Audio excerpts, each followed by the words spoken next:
Not too long ago, SKATER XL released a trailer announcing the pro skaters and the level that's gonna be in the full version of SKATER XL when it's dropping in July for PlayStation 4, Xbox One, Nintendo Switch, and PC. You guys had a lot of questions you wanted me to ask the developers, so I kinda tried to get everything in there. It was a little bit difficult, but I'll have some timestamps here if you want to jump around in the interview, but basically we're gonna go over like introductions of the team, the core mechanics of the game, how the animation system work, and some questions about level design. We also get into things about the community, how modding would work, if there's gonna be multiplayer in the future, and what brands are gonna be in the game. So if you want to know if all the console players will be able to get modded content like we do on PC, if you want to know if NPCs or cars are gonna go around the world of downtown LA, or if you just want to know more about SKATER XL, how it started, and what the roles are of the people on the team, stay tuned for this interview coming right after me saying a few more things, I guess. Because it would have been perfect if I could just go to Long Beach and interview all the guys, but as we all know, we do have this virus going around, so we kind of had to be in separate places anyway.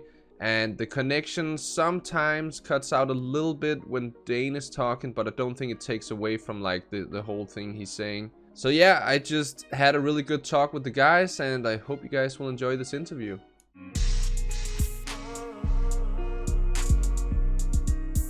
Hey guys, welcome back to a very anticipated video, because today I have the guys behind SKATER XL with me. So today we have Jeff, John, and Dane. Thank you guys so much for being here and taking part in this interview. Thanks for having me. Glad to be here, man. Thanks, man. Good to be here. So I made a little reaction video and just covering the whole announcement trailer where you guys announced that you're releasing SKATER XL as a full game in July for PS4, Xbox One, Steam, and the Nintendo Switch. And I asked for questions by my subscribers, so I've just like lined up a bunch of questions here. And I think just to start it out, would you guys give us like an introduction of who you are, what your role is over at Easy Day Studios, and maybe what you've worked with in the past? Yeah, sure. You know, maybe good to point out off the top that, of course, we're all working from home, but also just the sort of diversity of the core team that you see on the call here. But you know, so there's a bunch more people that are working, you know, every day that are definitely a part of that process and a part of the team as well. And it's been an interesting journey, and there's a lot of sort of passion for skateboarding out there, and I think that's the common thread for skating games, for skateboarding in general. That there's something in there that people really connect to, really enjoy. And a lot of people out there have been wanting to see, you know, have seen not only in the skating games of the past, but also just that ever increasing void of time since, you know, a game that really had a good crack at capturing some of what people enjoy about skateboarding has come along. On the call, we've got bottom right is John. He's a co-founder of the studio, and yeah, has worn many hats, as we all do. It's a hat wearing operation. Over here, Jeff in the top right is marketing director, and myself, I just spin plates and try and corral the troops and keep it all together. So a bit of studio background, I guess. Throughout development, it's been interesting the amount of contact we've had with people that worked on the previous franchises.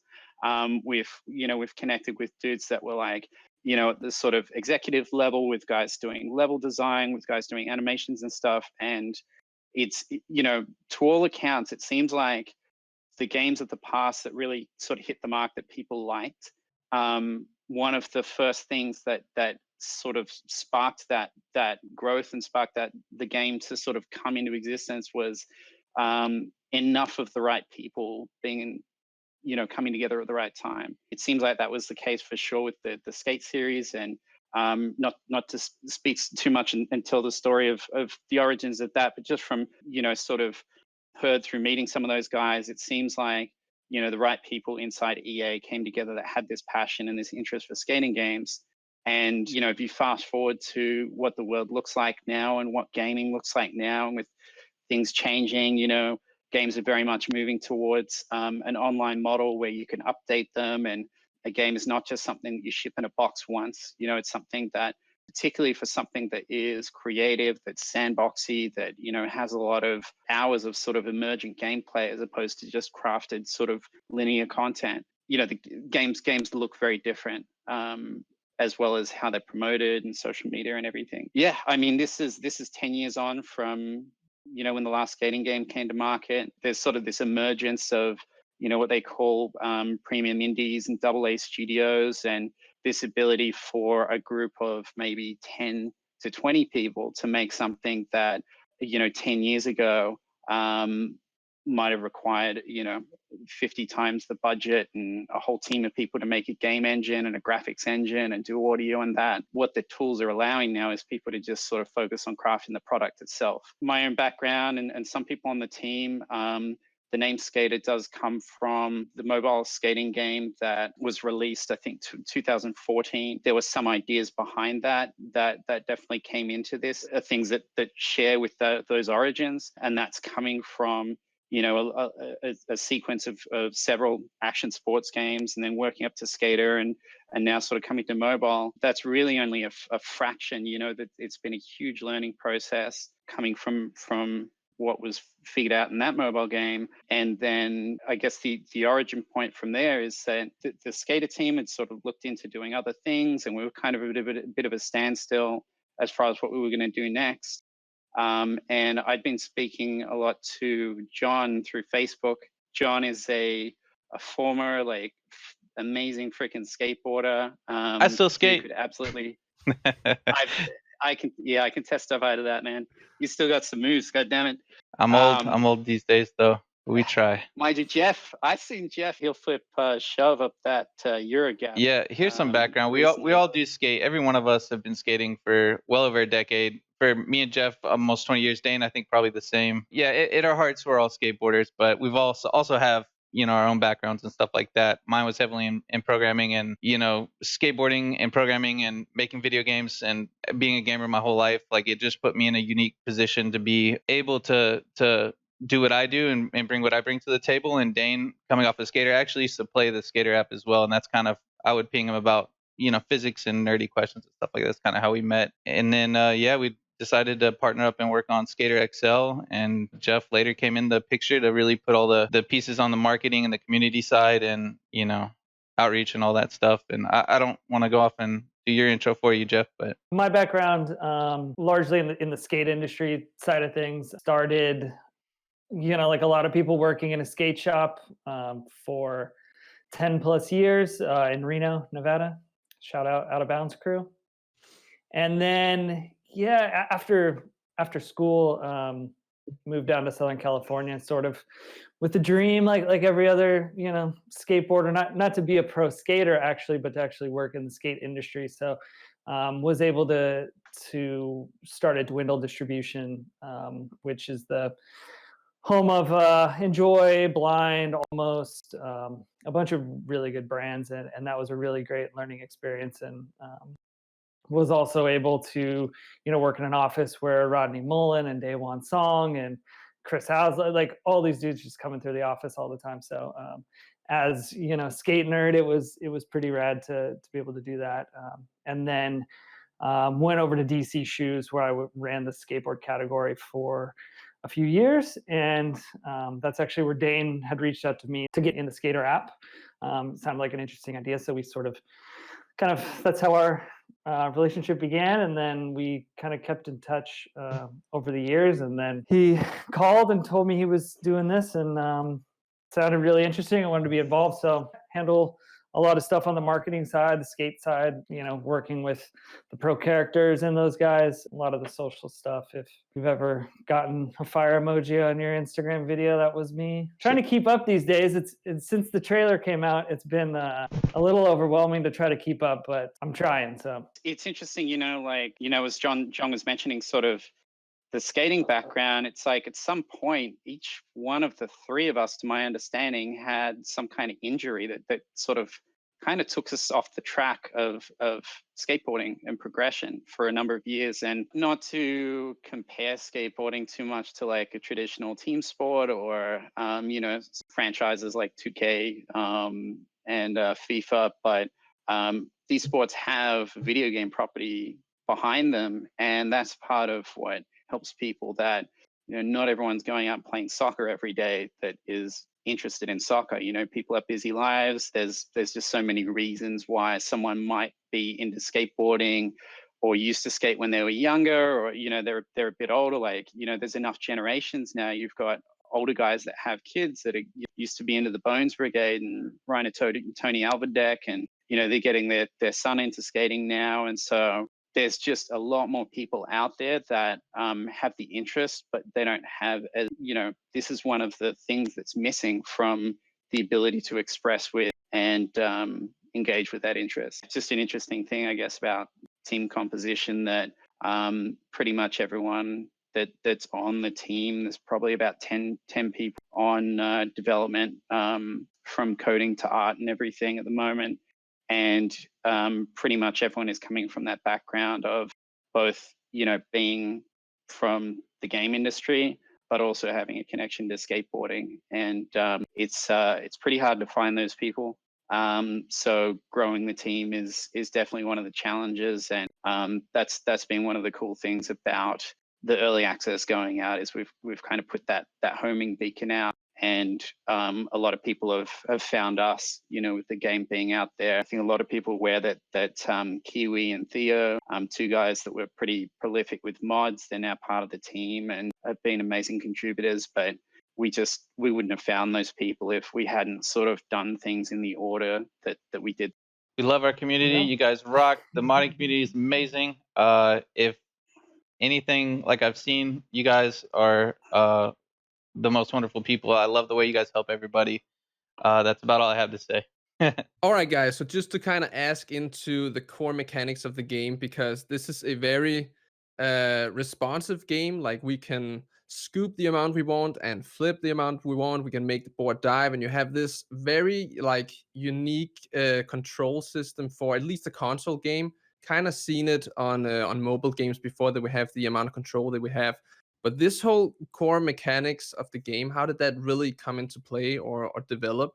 I mean, to go through the timeline, like we'd basically kind of bunkered everyone down in a house. We did like a dev, hack house kind of setup for a number of months, and really the goal of that was like to figure out what that core should be and how it should feel. I think going into that, one interesting thing to point out is like we weren't really sure. We had the kind of question of what is the best that you could do if you really went back to basics and were willing to rethink everything.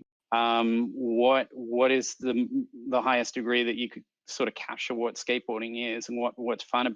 There definitely were experiments. There was this kind of, we called it the pit of despair, when we got our first mocap animations back and we started plugging them in, and we had things wired up in a way that was much more towards the animation driven side of things.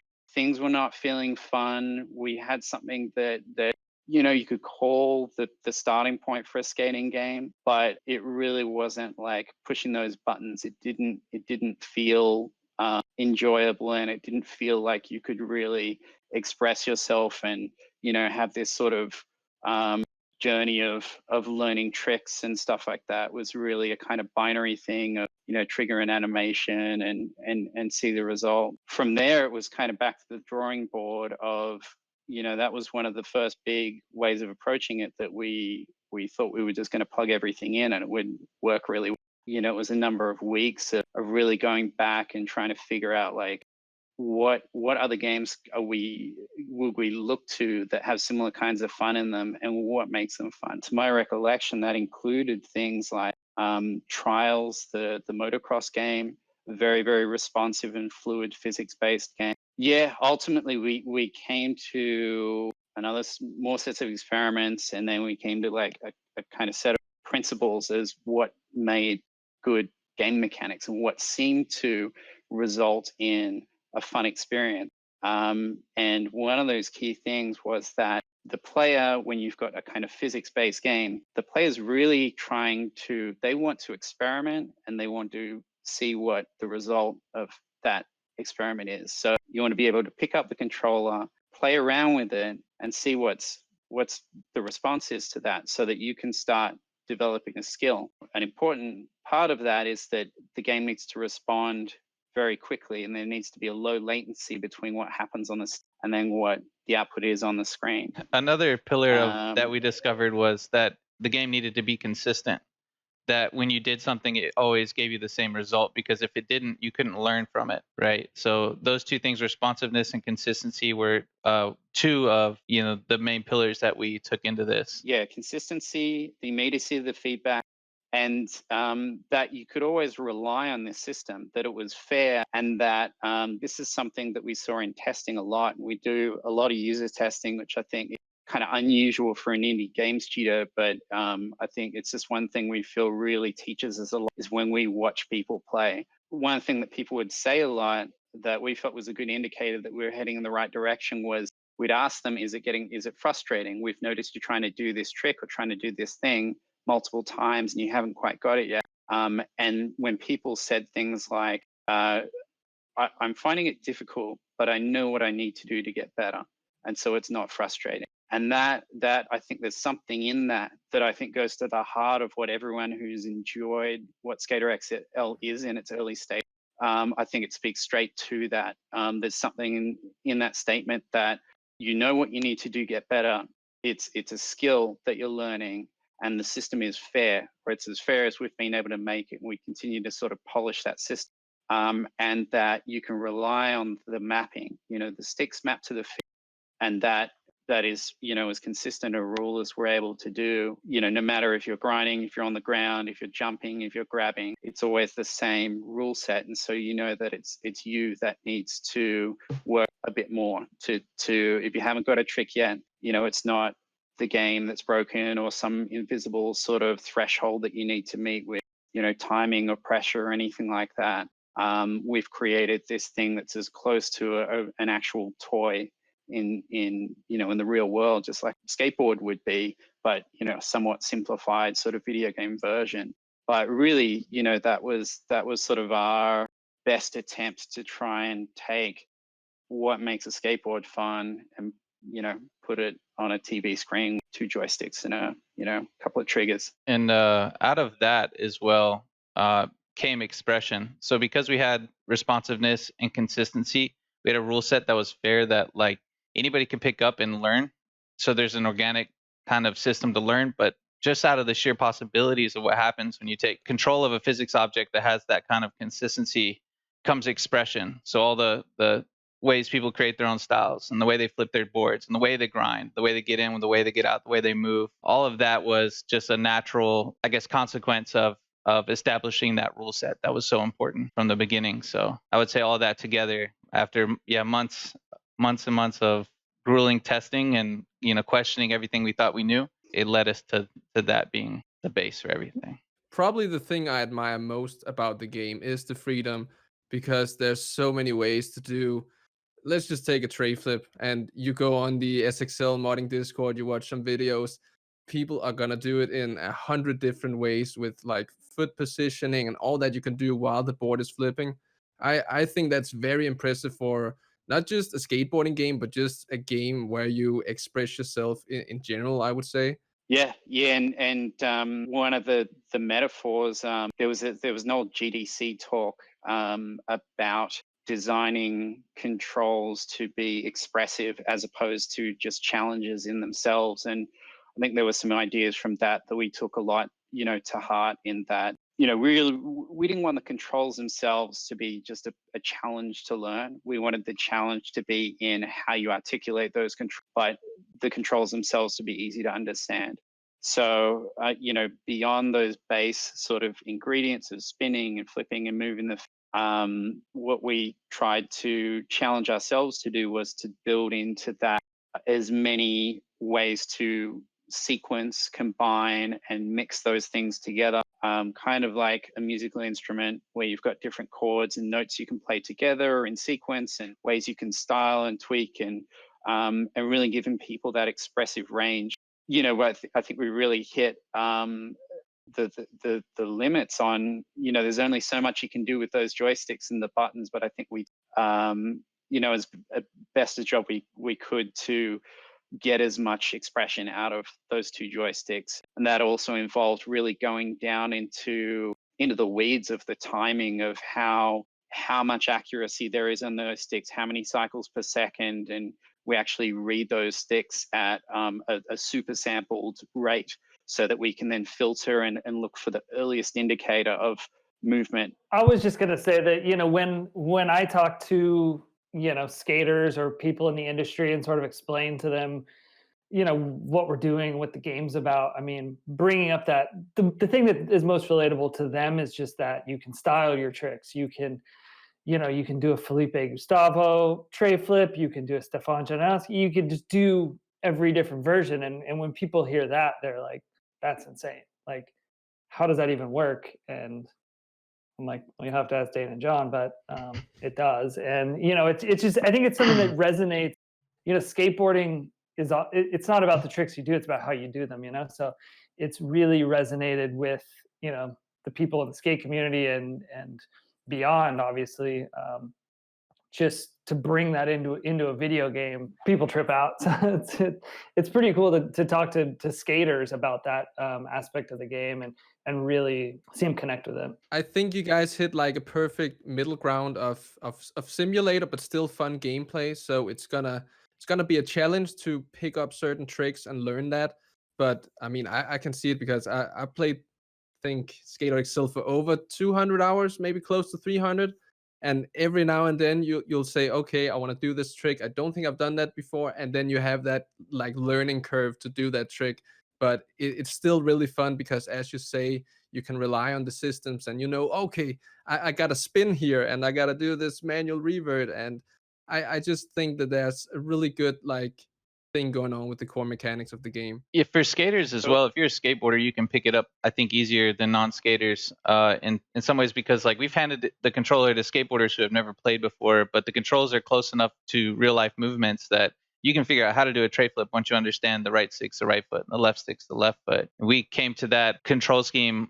That's honestly something that's been in the works for a very long time. But I was a huge skate fan, like EA Skate 1, 2, and 3. I was making video parts with the rest of them and everything. And although they seem simple, the controls are pretty convoluted in the fact they're like all smashed together. You've got both feet on one stick, and you've got to make really complex movements and gestures just to do certain things like tray flips or inward heels or whatever. So spreading those out just made sense. Left foot, left stick, right foot, right stick. It simplified the individual motions that you do, because really you just scoop or let go basically to pop, but it also gave us way more control and way more options. So through that comes all the possibilities. Yeah, and worth noting as well that there's no concept of the individual tricks programmed into the game. There's no line of code where any concept of a kickflip is written in, or a shove it. We programmed the movement of the board into the game, and the user can then use that to create those tricks with the different speeds and angles. And I think that's just a very clear line of difference from a lot of the skate games of the past, where there was some sort of physicality sort of started to build into past titles, but it was always starting from that point of keyframed animation, the same sort of thing playing out each time. And it brings a lot of challenges when you step away from that traditional way of doing things, but opens up a lot of what we've seen SKATER XL manage to open up in early access. And again, to John's point before about expressiveness, like we really feel that's one of the reasons why modding has just exploded so much. When the activity itself is kind of an extension of you. When you get good enough at it, it's your skill, it's your spontaneous sort of decisions and style and everything. That's when it seems people then want to customize their character more and make video parts. And of course, levels are popular. It's more content, more things to explore. But yeah, the starting point, it's one thing that we would say early in development was we know we've captured some part of skateboarding well when we have something where it's fun to just skate one bend for a long time. You know, you don't need to put in manufactured challenges or anything like those. Things are great for certain reasons once you have the core there. But at the core, we wanted to get to the point where you could just play the core gameplay in itself on flat ground or skating a bench or a ledge, and just keep finding things to do. And there was just like limitless possibilities and ways to style and hit those objects. All right, so we just kind of naturally moved into a little bit about the animations when it comes to the core gameplay of like showing what you do on screen. But if you could explain a little bit more about how that developed, or how you build something like that from scratch.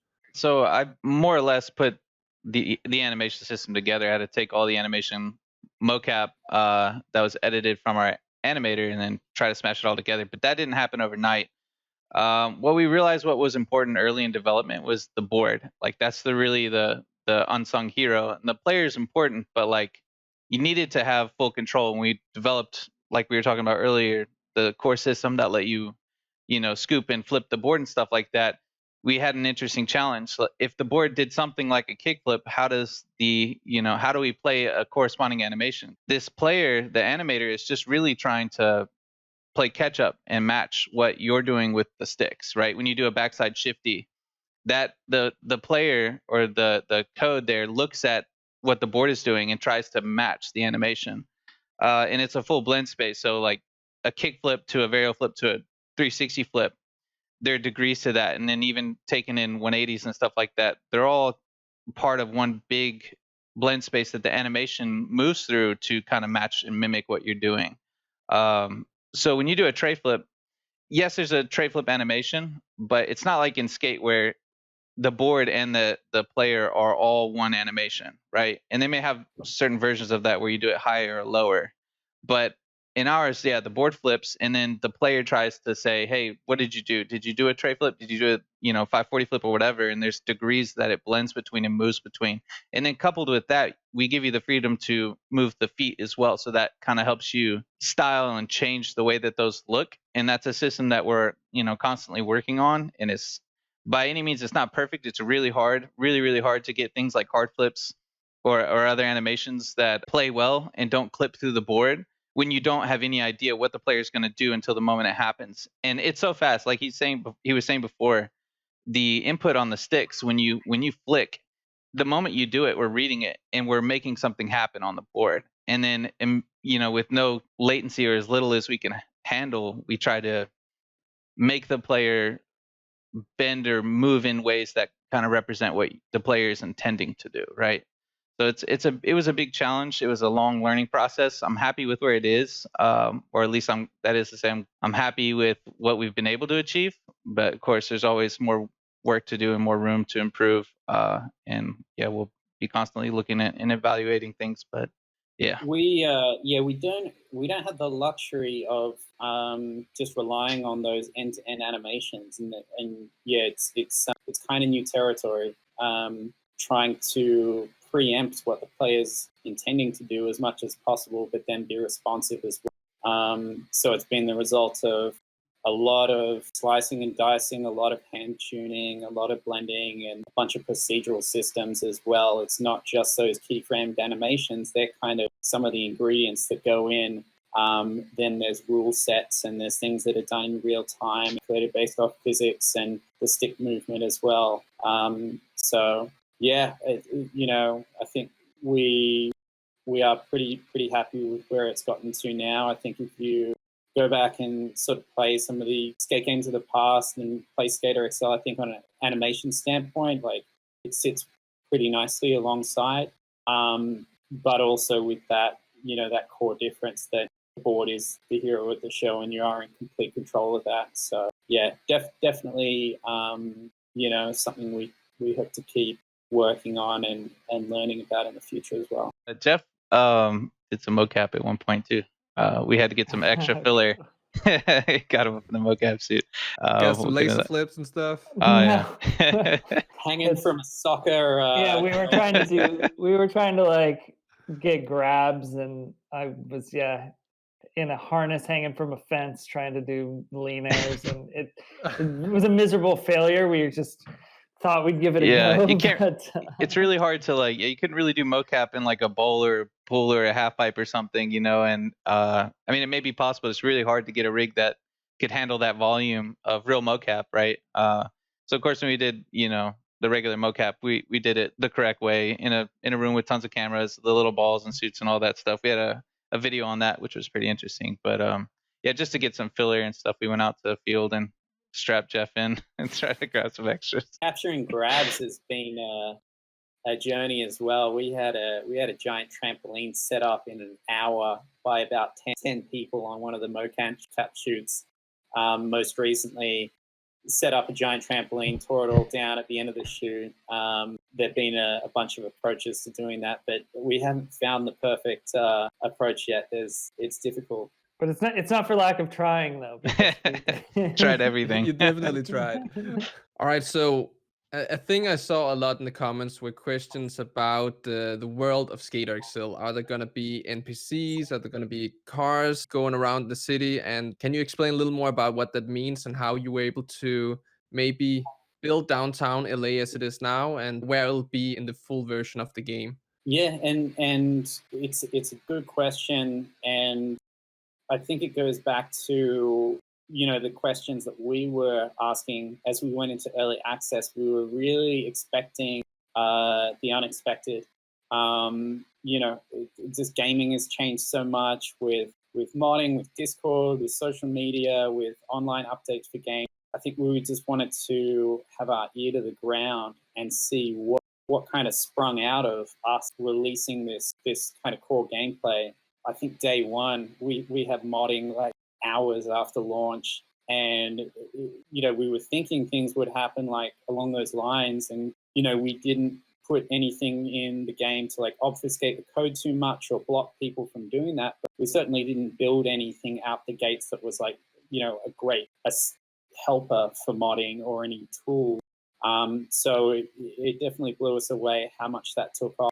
And one of the most desirable things, one of the things that's built most, you know, that on the Nightspeeds channel, you see a lot is new maps being released. And so just having that new level content, different environments, different settings, historical spots, street spots, parks, these are all the things that people want to kind of take that gameplay and then throw it into different situations and make videos out of and just play in different settings. I guess a few months into modding, we, you know, in the back of our mind, been keeping this, we've been having a lot of discussions about what level content might look like as we move towards 1.0. Now that we've kind of solidified the gameplay, which we felt was important to get to a certain point before then build levels around it. You know, otherwise you tweak the gameplay a little bit and you've broken all your level design.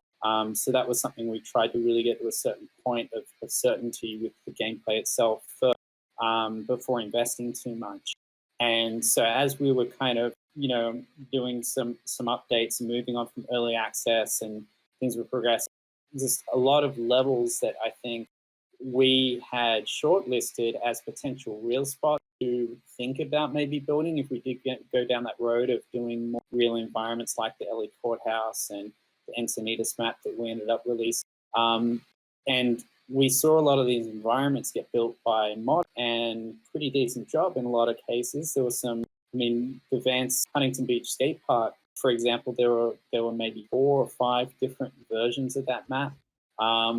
And that was one that we brought up a number of times. It's like, you know, this would be sick if we had the Huntington Beach Vance Skate Park. That requires us to strike a deal with Vance, and games are not really built from the top down and then just to the players in the same way. But now there's this kind of like ecosystem, and we're just like one part, and then there's modders and there's video makers and there's all these different contributors that are taking the seed of the game and doing their own thing with it and building it in different ways that we didn't think. And that especially goes for, you know, the levels themselves. It was really back to the drawing board with levels. A good 4 months or so, we were asking the question of like, you know, if we're just going to build replicas of real spots. If all those spots are kind of being done anyway, and what can we really provide as far as value if we're going to build content in-house? And that led to us doing, again, a lot of user testing and getting people into the office and going out to skate parks and sitting down and just having people play different kinds of obstacles, different kinds of, small pieces of environment where you combine things together and try and put levels together that had a huge amount of gameplay. And that was something I think we realized we could design into spots where, not only things that are fun and easy to figure out how to enjoy, how long does that last? How many different ways can you skate something? And in testing, it just, it was something that came up that if you just move something, you tweak things, you add one more obstacle, you start to open up different lines. And the creative possibilities, it's very easy to create with the same obstacles something that doesn't have a lot of ways to skate it. And if you just switch around where those things are organized, you'll open up a whole bunch of possibilities, both for new skaters and people that maybe are a little less core. They're going to have their obvious sort of easy ways to hit something and have a good time, and it's not too punishing. But then having those alternative, if you've been playing the game for a long time, you want more of a challenge, there are different ways that you kind of hit that terrain and more options, I guess, more different lines in there. In thinking about downtown LA, this is the whole Easy Day vibe. We've got the palm tree as the logo. We've all sort of based ourselves out of California, and I think all of us grew up on videos that were largely California based, and it's really just something very core to skateboarding. Yeah, it was really kind of a no-brainer to consider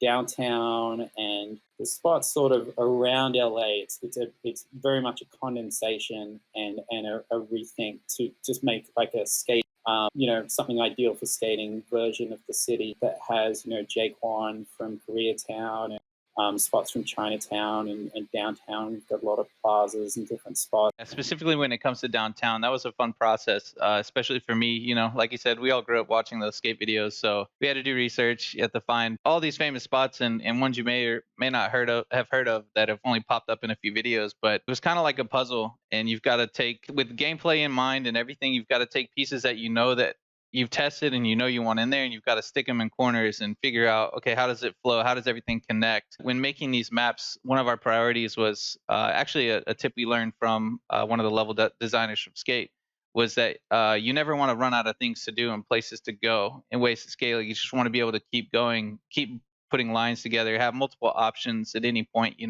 might skate down one stair set or handrail, you can go left and hit this spot or go right and hit that spot. And keeping all of these elements together were like pieces of a puzzle. We were able to see how everything fits. And I think we came to a point where it's dense, but it's not so dense that it's intrusive, but there's stuff everywhere.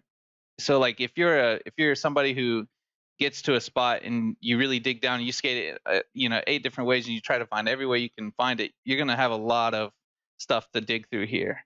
Right. But if you're someone who's new, you're going to see every one of these spots and be able to skate them in some way that's fun, and challenging at the same time, but not too intrusive. But and it's all your favorite spots from LA, as many as we could fit in there, smashed together in one area. We just took downtown LA and just shrunk it. It might be one of the more accurate representations of LA actually in a video game. Like, I think even Grand Theft Auto took more liberties with LA on some of the spots, but it all came together in a massive map. I know you've talked about this before, Dane. I don't know if we're at liberty to say this now, but map is about 15 times the playable area of the LA courthouse, and that's only including what's on the surface level. There are some parts that go under, so it's a massive map. It was a long task, but I think it's going to be really worth it. I think you guys are going to enjoy it. We're all hoping that people will find when we do drop this content that there's a lot of fun and a lot of value, and we've tried to really kind of put our energy into the things that we can do best and the areas we can deliver value alongside all the stuff that the modding community is creating for themselves. As a non-game developer, I'm kind of curious as to how an indie studio goes about those things, because you definitely have to like choose what's most important, right? So if NPCs or cars going around aren't that important to the gameplay, you'd obviously focus on improving the animations, getting more tricks in there and stuff like that, right? Yeah, and it's a thing that we talk about a lot in the studio is build order. This idea that you can do all the things in the world if you have all the time in the world, but if you have limited time, then the order you do things in can lead to a very different outcome. So for us, deciding to put the core mechanic together and then put that out into the market so that we could learn, sort of validate whether that was working for people and whether it was something that they enjoyed as much as we think it's great in our own heads and in testing and everything, but that helped us get to where we are now. And we are definitely keen to be in this for the long haul and to have a huge amount of value in the game when it goes to market and to keep supporting it, not to treat it as we've released the game, it's done, let's just, sort of let it sell copies and go off and do other things. We want to release SKATER XL with a complete set of content, something that has a lot of value, and keep learning and keep updating the game. And that includes fleshing out different features of levels, or adding more spots, or whatever makes sense next. But as far as NPCs, animated cars, finer details like that, we'd love to. We still have some time until launch, and we'd love to get some of those finer details in. Okay, so next up, I kind of want to touch on the community-based stuff, or at least the modding, because there's a lot of people that want to know if there's a way for console players to be able to access those modded maps and stuff. Are there anything you can share with us on that, or do you have any thoughts on it? I think just a huge part of what the game is right now is the modding community. It's kind of out of control. Mods are just, such a big part of what is driving the whole interaction around SKATER XL, and it's definitely something that would be a huge loss, I think, if we didn't find a way to start bringing some of that mod content into the other platforms. There are some, definitely barriers to doing that, and things that we need to try and figure out as far as getting that content onto consoles. There's different approval processes, and there's different requirements. There's a big gap between a mod that is ready to release for PC use and can be put up on the Discord, and something that's going to perform well and tick all the boxes and be approved to release on a console. And then, of course, working with the mod makers themselves. There's a lot of guys we have existing relationships with, and we really would like to be able to make that happen. We've been thinking and looking into that, and hopefully can talk about something along those lines in the future. I mean, I think just to add, not on any specifics, obviously, but just, coming from the skate world and the skate industry, I mean, it's just been such a trip. What the community is and has become, and skateboarding being such a community-based thing, and this being the digital version of that. Talking to any of these guys that are from the community that I connect with on a personal level, it's like almost more friends, than you can just really talk to them on a real level of like, they're just the same as us with the same interests, and they're skaters and they get it, and they go on Thrasher every day, and we can talk about the same kind of stuff. It's been amazing, and like Dane said, I mean, I think on day one of early access, we had some idea that, people are probably going to mod this, and who knows. But I can't wait to see, how, like Dane said, we can incorporate it more into the game, more into our social media, more into, everything that we're doing, because it is just such an awesome thing. Just want to say thanks to the map and content creators out there that make these mods during quarantine. Everybody's bored or at home, or struggling, and everybody needs a distraction and something to do. And I'm thankful that there's so many of you guys out there so willing to work so hard to put out content to help everybody kind of expand and have more things to do during this like trying time. But yeah, just thanks to Thanks to all the content creators and mod makers, and and those who consume it and those who support the game. You guys rock. I think for everyone on the team right now, we, go back 10, 20 years to when we were younger as kids or whatever. Like, I don't think any of us could have imagined we'd ever be a part of something like this, let alone be able to contribute so much. And it's pretty surreal. But yeah, I think we're, if we keep heading in this direction, it's just on such a good trajectory. And post-launch and beyond, I think there's just so much more that we're going to have coming and that we want to do and build. And I think that the community is going to continue to surprise the hell out of us and build stuff that we never thought of. And yeah, I think we just can't couldn't look forward more to seeing what the future holds over the next year. I have one final thing that we see a lot in the comments asking about multiplayer. We've seen mods for it that actually work pretty good, but is this something that's on your roadmap, or will it eventually be in the game maybe? What's your thoughts on that? This probably seems like a half committal answer, but multiplayer is very interesting. Obviously, there's that awesome mod by Silent Boss, and we've learned a lot seeing how people play with that. Skateboarding is something that even in the real world, it's not a team sport. It's not a competitive thing like a first-person shooter. There's a certain way that when you're hanging out with people that you end up skating together, and it's a little more kind of turn-based, and there's a different sort of dynamic. So I think there's some pretty open questions there about if there was a multiplayer system, what would the ideal sort of shape of that be? There's also a lot of technical challenges to get something to scale as well, particularly multi-platforms. It's definitely interesting. I think that if we're thinking again about a good order of doing things, building some great content for people, which we think we have for 1.0, looking for ways that we could bring some of that mod content to consoles and the other platforms for everyone to be able to access. And then that thing that multiplayer brings, the game feeling alive, social aspect, it's definitely on our minds. But I have to give that answer of like we're not sure, and that's it's a couple of steps forward, but it's definitely something we'll consider and keep thinking about for the future. I think it's one of those things like anything. There's a million things we could do if given enough time and budget. We'd be able to do them. But especially these days, you've got to be smart about the decisions you make in the order. And I think we're playing our cards right, and we'll see what the future holds.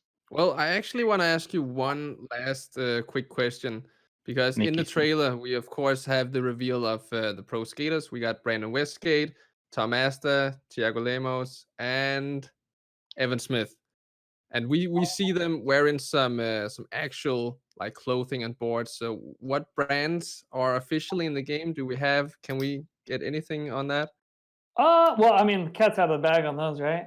So yeah, obviously, we worked with the guest sponsors for their branded gear, and obviously to bring in the authenticity of skateboarding games and gear and customization is obviously a part of that. So yeah, without wanting to spoil too many surprises, I'll just say that we do have plans for that, and yeah, more to come.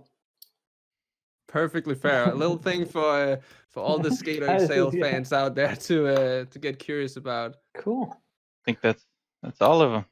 Do we need a sign off, or? I'm really bad at endings in collaborations. I guess we could just say thanks to the viewers for watching the interview, and stay tuned for more Skater XL stuff in the future, right? Definitely. Yeah. And we would say thank you to Nightspeeds, man. Thanks for the king. Forget Skater XL since way back, man. You've been flying the flag, and we've been watching your video for so long, man. It's again, it's weird to be doing things that end up on your channel. It's crazy to be talking to you. It's really cool, and yeah. Half of our morning meetings start with "What is up, guys?" Seriously. Oh, that is awesome. Or something cool happens, we're Love like, you guys. damn. Yeah. Yeah, I have my phrases dialed in. Yeah. Branding on point. Awesome, man. Thank you Awesome. for the opportunity. No problem. Anytime, guys. Thanks. Thanks, man. Stay safe out there.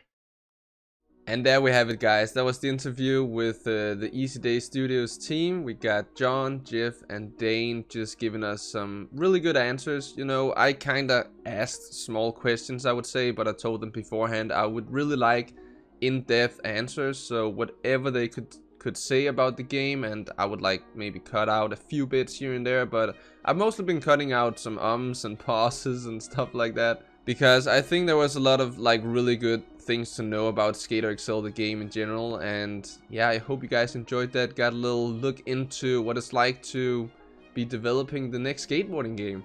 I think it's always super fun to talk to these guys, and they're just like really good people. So here to end the video off, we have some things I had to cut out from the intro, but I think it's still pretty funny. So yeah, I hope you guys enjoyed the video. Thanks for watching. What is up, guys? I don't know if I should change it up for this one. Should we just throw a curveball? We should all What is up, guys? we should all do it. What is It's up, guys? Nightspeeds.